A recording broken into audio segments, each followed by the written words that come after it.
दोनों ही अत्यंत उग्र और तंत्र साधना में प्रमुख देवियां हैं। दोनों का स्वरूप, शक्ति और साधना अलग अलग है, लेकिन दोनों ही आदिशक्ति के भयानक एवं रहस्यमय रूप हैं। चलिए तुलना करते हैं। 8 उत्पत्ति व स्वरूप। मां काली काली का जन्म असुरों के विनाश और धर्म की रक्षा हेतु हुआ।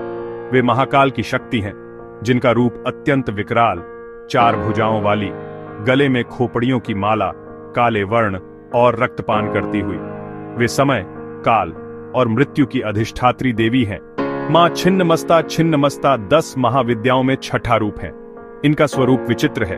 अपना ही सिर काटकर हाथ में पकड़े हुए और उसी से रक्त की 3 धाराएं बह रही हैं। रक्त की एक धारा स्वयं पीती है और 2 अन्य धारा उनकी सहचरी देवियों को पिलाती है। यह आत्म बलिदान, तंत्र साधना और प्राण शक्ति, कुंडलिनी जागरण का प्रतीक है।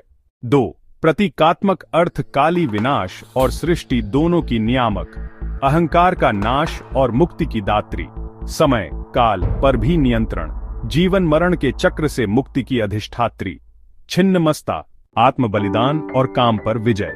यह रूप दिखाता है कि शक्ति स्वयं को भी काट सकती है, यानी अपनी ही ऊर्जा का त्याग कर ब्रह्मांड को चलाती है। ऊर्जा, प्राण और काम शक्ति पर नियंत्रण। कुंडलिनी साधना में सहस्रार चक्र की जागृति का प्रतीक। 3 साधना व उपासना। काली साधना तांत्रिक और शैव परंपरा में विशेष महत्व। भय, मृत्यु, शत्रु और बंधनों से मुक्ति हेतु पूजित। काली साधना मोक्षदायिनी मानी जाती है। छिन्नमस्ता साधना अत्यंत गुप्त और कठिन साधना। यह साधना साधक को काम वासना, अहंकार और भय से पार कर आत्मबोध कराती है। प्राण शक्ति और तंत्र की सर्वोच्च सिद्धियों को प्रदान करने वाली। 4 शक्ति की तुलना। मां काली संहार और समय पर नियंत्रण की सर्वोच्च शक्ति।